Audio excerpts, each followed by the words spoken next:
할렐루야. 오늘도 이 새벽 기도의 자리에 오신 성도님들을 주님의 이름으로 환영하고 축복합니다. 오늘이 사순절 10번째 날입니다. 벌써 사순절 4분의 1이 흘렀습니다. 예수님의 고난에 동참하며 경건과 절제의 훈련을 통해 예수님을 닮아가고자 하는 우리 모든 성도님들께 성령의 충만한 역사와 또 기도응답의 역사가 있기를 주의 이름으로 간절히 축원합니다.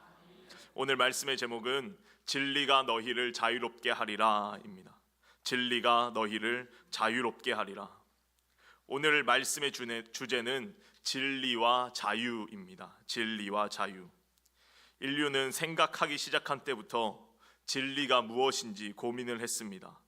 고대 철학자들은 세상이 어떻게 생겨났는지, 인간은 어떤 존재인지, 신은 과연 존재하는지, 인간의 삶의 의미와 목적은 무엇인지, 죽음 이후에는 어떻게 되는지 수많은 질문들을 했고, 이러한 질문에 대한 진리가 있다고, 참된 원리가 있음을 생각하게 됩니다.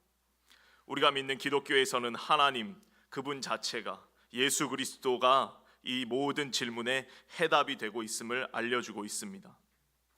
또 한편으로는 역사는 자유를 위한 투쟁이라고 해도 과언이 아닙니다. 독일의 철학자 헤겔은 인간의 역사란 자유를 향해 나아가는 과정이라고 했습니다. 고대 사회에서는 오로지 왕 한 명만이 자유를 누렸고, 중세에는 소수 귀족만이 자유를 누렸고, 근대에 와서야 모든 사람들이 자유를 누릴 수 있게 되었음을 설명합니다. 우리가 말하는 진리는 절대 진리이고, 또 자유는 진리이신 예수 그리스도를 알아갈 때, 그분을 진정 인격적으로 만날 때에 우리는 진정한 자유를 누릴 수 있게 됩니다. 영국의 역사학자 폴 존스는 모던 타임즈라는 책에서 20세기 세계사를 결정지은 주요 사건과 인물들을 소개합니다. 근데 이 책이 이렇게 말합니다. 아인슈타인의 상대성 원리가 증명된 1919년 5월 29일, 그 이래 인류는 상대주의 시대를 살고 있다. 그때부터 1919년 5월 29일, 그때부터 20세기가 본격적으로 시작되었고, 이 상대성 이론이 혼란과 불확실함의 시대를 초래했다라고 말합니다. 이 아인슈타인은 1919년 2년 이전부터 이 상대성 이론을 주장해 왔는데, 그날이 놀라운 계기일식이 있었습니다. 아인슈타인이 주장했던 것은 진리의 상징이라고 생각되던 빛, 그리고 시간과 공간이 중력이라는 것에 의하여 왜곡되거나 휘어질 수 있다는 주장을 했는데, 이 주장이 그날 증명된 것입니다. 그래서 이때부터 상대주의가 온 세상을 흔들기 시작했습니다. 우리는 올해가 3.1운동 100주년 되는 해이라고 말하고 있고, 그렇게 기념하고 있는데, 이 아인슈타인의 상대성 원리가 증명된 지도 100주년 되는 해가 바로 올해입니다.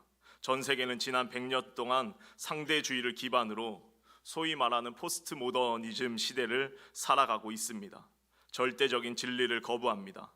모든 것을 상대적으로 생각하고 보편적인 기준, 절대적인 기준을 사라지게 만들고 있습니다.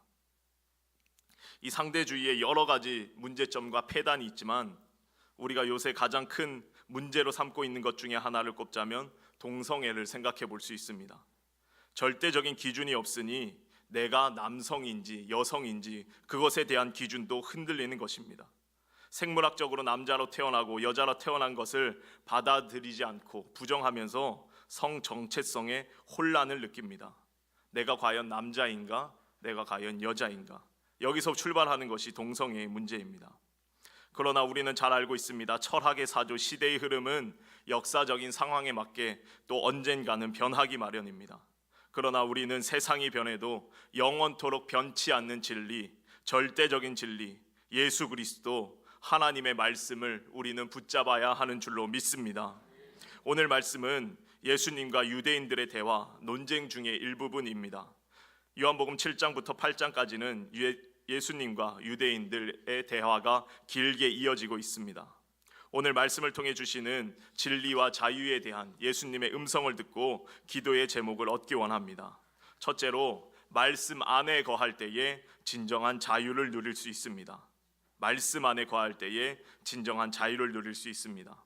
31절의 말씀입니다. 그러므로 예수께서 자기를 믿은 유대인들에게 이르시되 너희가 내 말에 거하면 참으로 내 제자가 되고. 7장부터 이어지는 이 유대인들과의 대화는 그들 중에 바리새인들도 있고 서기관들도 있습니다. 예수님을 향해 돌로 치려는 자들도 있었습니다.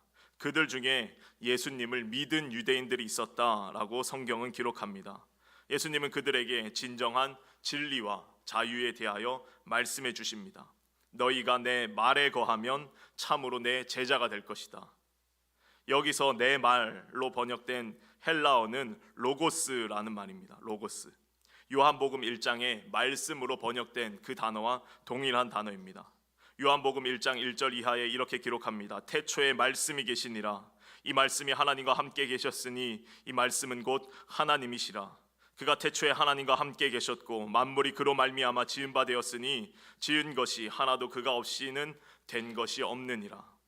태초부터 계셨고 지금도 계시고 앞으로도 존재하실 그 말씀, 즉 예수 그리스도, 그 말씀이 로고스라는 것입니다.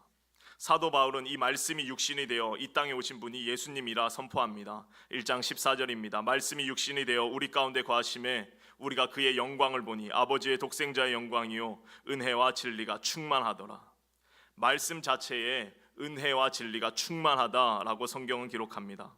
그래서 예수님께서 내 말에 거하라. 참으로 내 제자가 될 것이고 진리를 알지니 진리가 너희를 자유롭게 하리라 말씀하고 있습니다. 예수님께서 말씀하시는 내 말에 거하라. 말씀 안에 거한다는 삶은 어떤 삶일까? 우리가 한번 생각해 보기 원하는데 시편 1편에서는 복 있는 사람이 말씀 안에 거하는 사람이다 라고 말합니다. 복 있는 사람은 악인들의 꾀를 따르지 아니하고 죄인들의 길에 서지 아니하고 오만한 자들의 자리에 앉지 아니하고 오직 여호와의 율법을 즐거워하며 그의 율법을 주야로 묵상하는도다. 그는 시냇가에 심은 나무가 철을 따라 열매를 맺으며 그 잎사귀가 마르지 아니함 같으니 그가 하는 모든 일이 다 형통하리로다 말씀하고 있습니다. 말씀 안에 거한다는 것, 하나님의 말씀을 즐거워하며 주야로 그것을 묵상하는 것입니다. 그렇기에 그는 진리를 아는 사람이 되고 복 있는 사람이 되는 것이고 풍성한 열매와 형통의 축복을 누리게 되는 것입니다. 뿐만 아니라 시편 119편의 고백처럼 주의 말씀이 내 길의 등불이요 내 길의 빛이니이다 고백하면서 말씀이 비춰주는 대로 걸어가는 사람입니다. 예수님의 삶 자체가 말씀이 육신이 되는 성육신의 삶을 사셨듯이 내 삶 속에서도 말씀이 내 몸이 되고 내 삶이 되어서 말씀을 그대로 살아가는 것, 살아내는 것, 그것이 예수님의 말씀에 거하는 삶인 것입니다. 사도 요한은 요한일서 3장 18절에 이렇게 말합니다. 자녀들아 우리가 말과 혀로만 사랑하지 말고 행함과 진실함으로 하자. 말씀을 살아낸다는 것, 그것은 말로만 하는 것이 아니라 행함과 진실함으로 살아가는 것입니다. 우리의 말이, 우리의 신앙의 고백이 우리의 입에서 나와 그냥 공중으로 흩어지는 것이 아니라 말씀이 내 삶이 되고 내가 고백한 대로 살아가는 것. 그런데 예수님을 만난 유대인들은 예수님의 말에 거하지 못했습니다. 37절을 보면 내 말이 너희 안에 있을 곳이 없도다 라고 말하고 있습니다. 그래서 그들은 예수님을 돌로 치고자 합니다. 마음이 무언가로 꽉 차 있는 사람에게 예수님의 말씀이, 하나님의 말씀이, 생명의 말씀이 들어갈 틈이 없는 것입니다. 사도 바울은 로마서 1장에서 죄인들이 그 마음속에 하나님을 두기를 싫어한다라고 표현합니다. 로마서 1장 28절에 또한 그들이 마음에 하나님 두기를 싫어하며 하나님께서 그들을 그 상실한 마음대로 내버려 두사 합당하지 못한 일을 하게 하셨으니, 마음속에 하나님 두기를 싫어하고 예수님의 말씀이 거할 곳이 없으면 그곳에는 온갖 죄악이 가득하게 됩니다. 사랑하는 성도 여러분, 우리의 마음속에 예수님의 말씀을 모실 곳이 있기를 주의 이름으로 간절히 축원합니다. 사순절이라는 기간은 경건과 절제의 훈련을 통해서 나의 마음을 비우고 예수님을 닮아가는 시간입니다. 예수님께서 자기를 비워 종의 형체를 가지사 사람들과 같이 되신 것처럼 세상의 분주함으로 가득 차 있던 우리의 마음, 욕심과 죄악으로 가득 차 있던 우리의 마음, 그 마음을 비울 때에 그 비워진 자리에 예수님의 말씀이 거하게 되는 줄로 믿습니다. 내 마음속에 예수님의 말씀을 모시고 또 그 말씀 가운데 내 삶이 거하는 것, 그리하여 예수님의 참된 제자로 살아가고 진리를 알아가는 축복이 우리에게 있기를 주의 이름으로 간절히 축원합니다. 둘째로, 진리의 말씀은 때로 우리를 아프게 함을 기억해야 합니다. 진리의 말씀이 우리를 아프게 할 수도 있음을 기억해야 합니다. 우리는 진리라는 것을 생각할 때 추상적인 개념으로 생각하기 쉽습니다. 그러나 성경은 진리가 무엇인지 명확하게 얘기합니다. 예수 그리스도, 내가 곧 길이요 진리요 생명이니 나로 말미암지 않고는 아버지께로 올 자가 없느니라 말씀하십니다. 진리는 추상적인 개념이 아니라 예수 그리스도의 삶과 가르침 그 자체, 예수님의 모든 것이 바로 진리입니다. 그래서 진리는 우리가 노력해서 얻을 수 있는 것이 아니라 하나님으로부터 직접 계시된 가르침, 하늘의 지혜가 진리입니다. 그런데 우리는 이 진리를 마주할 때에 마음 가운데 진리를 받아들일 수 있는 용기와 담대함이 있어야 합니다. 성경이 말하는 가장 큰 진리 중에 하나는 인간의 죄성을 고발하는 것입니다.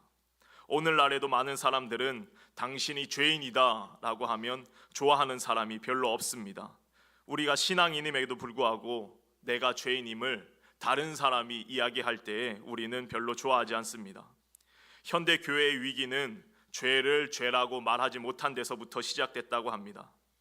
서두에 드린 말씀처럼 상대주의 포스트 모던 시대를 살아가기에 절대 기준은 모호해지고 죄를 죄라 말하지 못하고 죄에 대하여 침묵하게 됩니다. 교회에서도 인간의 탐욕이 죄인지 말하지 않고 무분별한 정욕이 죄인지 말하지 않고 많은 교회들이 동성애에 대하여 침묵합니다.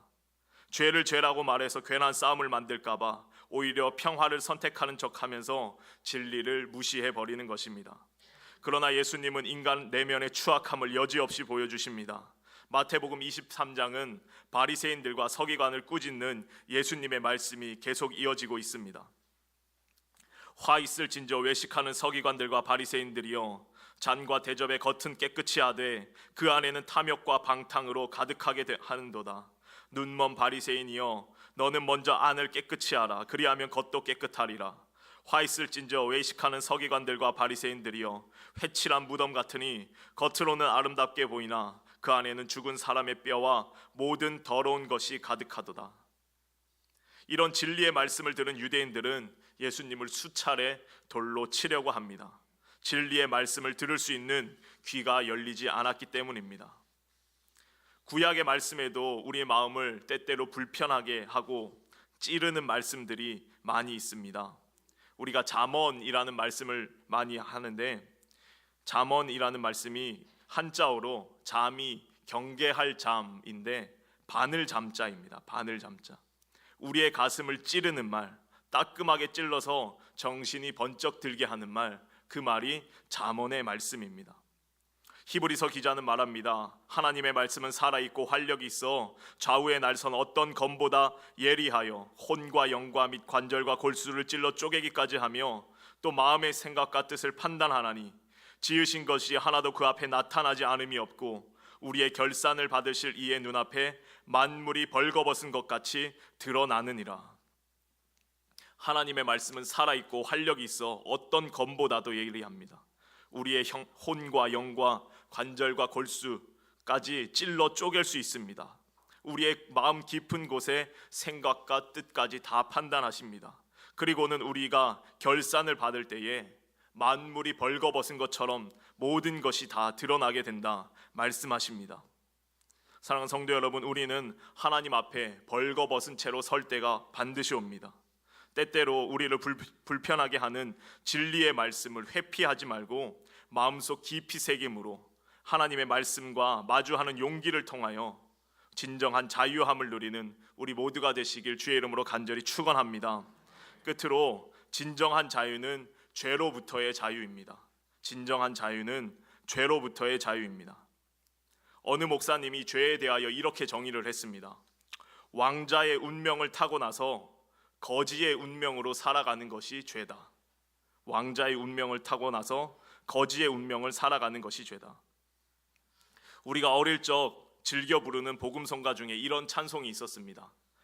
왕왕왕왕 나는 왕자다. 하나님 나라에 나는 왕자다.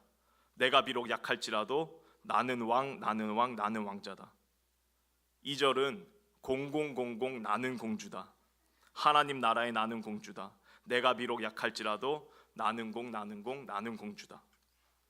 우리는 하나님 나라에 살아가고 있고 하나님께서 왕 되시고 우리는 그분의 아들이고 딸이니 왕자이고 공주의 삶을 살아가야 하는 줄로 믿습니다.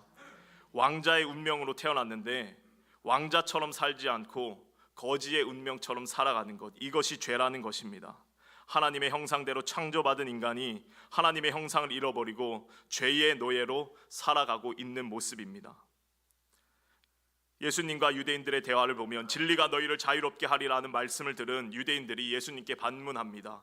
우리가 아브라함의 자손이라 남의 종된 적이 없거늘 어찌하여 우리가 자유롭게 되리라 하느냐. 예수님은 말씀하십니다. 진실로 진실로 너희에게 이르노니 죄를 범하는 자마다 죄의 종이니라. 유대인들은 그들의 외적인 억압으로부터의 자유를 말했는데 예수님은 본질적으로 죄로부터의 자유함을 누리라 말씀하고 있습니다. 요한복음 7장과 8장에 유대인들과의 긴 대화가 이어지는 중간 항복판에 새로운 사건이 하나 소개됩니다. 가늠하다 현장에서 잡혀온 여인에 대한 이야기입니다. 바리새인과 서기관들이 예수님께 한 여인을 데리고 옵니다. 이 여인은 가늠하다 현장에서 잡혔습니다. 바리새인과 서기관들은 예수님을 난처하게 만들기 위하여 곤란한 질문을 던집니다. 선생님, 이 여자가 가늠하다가 음행 중에 현장에서 잡혔나이다. 모세는 율법에 이러한 여자를 돌로 치라 명하였거늘 선생은 어떻게 하시겠나이까? 예수님께서는 바리새인과 서기관들, 자칭 하나님을 잘 믿는다고 여기는 이들에 대하여는 신랄한 비판과 독설을 가하지만 스스로 죄인임을 깨닫고 있는 이들, 당시의 수많은 병자들과 세리와 창녀들, 그런 이들에 대하여는 한없는 사랑과 긍휼의 마음으로 대하셨습니다. 바리새인들은 예수님을 이러지도 저러지도 못하게 하려고 이런 상황을 조성했습니다. 그때 예수님은 몸을 굽히사 손가락으로 땅에 무언가를 쓰십니다. 아마 예수님의 성품을 추측해 보건대 이 여인의 기구한 인생에 대하여 긍휼의 마음을 품으셨을 것입니다. 그리고 가늠하다 현장에서 잡혀왔으니 얼마나 수치스러운 일입니까? 가늠이라는 것은 남자와 여자가 둘이 같이 하는 행위인데 모세의 율법에 따르면 둘 다 잡아서 돌로 쳐야 하는데 이 사건에서는 남자는 온데간데 없고 이 여인만 잡혀왔습니다. 예수님 말씀하십니다. 너희 중에 죄 없는 자가 먼저 돌로 치라. 스스로 깨끗하다고 생각하는 사람, 죄 없는 자가 먼저 돌을 던지라 라고 말씀하십니다. 그 자리에 모인 많은 이들이 양심의 가책을 느끼고 하나둘 사라지게 되고 그 자리에는 예수님과 여인만 남게 됩니다. 예수님은 여인에게 물어보십니다. 여자여, 너를 고발하던 그들이 어디 있느냐? 너를 정죄한 자가 없느냐? 여인이 대답합니다. 주여, 없나이다. 예수님은 말씀하십니다. 나도 너를 정죄하지 아니하노니 가서 다시는 죄를 범하지 말라. 이 여인은 이제 죄로부터 자유함을 누리게 되었습니다. 예수님의 용서의 은혜 안에서, 그 지극한 사랑과 긍휼 안에서 모든 정죄의 시선들은 다 사라졌고 이 여인은 진정한 자유함을 누리게 되었습니다. 예수님 안에 있는 자에게는 결코 정죄함이 없는 줄로 믿습니다. 죄와 사망의 법에서 생명과 생명의 성령의 법으로 우리는 자유와 해방의 역사를 누려야 합니다. 예수님께서는 이 땅에 모신 목적을 선포하실 때 이사야 60장의 말씀을 인용하십니다. 주의 성령이 내게 임하셨으니 이는 가난한 자에게 복음을 선포하게 하시려고 내게 기름을 부으시고 나를 보내사 포로된 자에게 자유를, 눈먼 자에게 다시 보게 함을, 눌린 자를 자유케 하고 주의 은혜의 해를 전파하게 하려 하심이라. 포로된 자에게 자유를, 눌린 자를 자유케 하고 주의 은혜의 해를 선포한다는 것, 희년에서 가장 중요한 일은 노예를 해방하는 일이었습니다. 예수님께서는 모든 인생들에게 참 자유를 주시기 위해 이 땅에 오셨다라고 말씀하고 있습니다. 사랑하는 성도 여러분, 우리는 이 땅에서 참 자유를 누리며 하나님의 아들답게, 하나님의 딸답게 왕자처럼 살아가야 하는 인생인 줄로 믿습니다. 예수 안에서 참된 진리를 깨달아 오늘도 진정한 자유함을 누리는 우리 모두가 되시길 주의 이름으로 간절히 축원합니다. 기도하겠습니다. 사랑과 은혜 하나님, 감사합니다. 이 새벽 기도의 자리에 오게 하시고 주님께 나아가게 하심에 진심으로 감사를 드립니다. 하나님, 우리가 참된 진리이신 예수님만을 바라보게 하시고 그를 통하여서 참된 자유를 누릴 수 있도록 주님께서 인도하여 주시옵소서. 무엇보다 죄로부터 자유함을 누리기 원합니다. 우리가 더 이상 죄의 종노릇하는 것이 아니라 진리 안에서 살아갈 수 있도록 주님께서 은혜를 더하여 주시옵소서. 말씀 안에 거할 때에 참된 자유를 경험할 수 있도록 주님께서 역사하여 주시옵소서.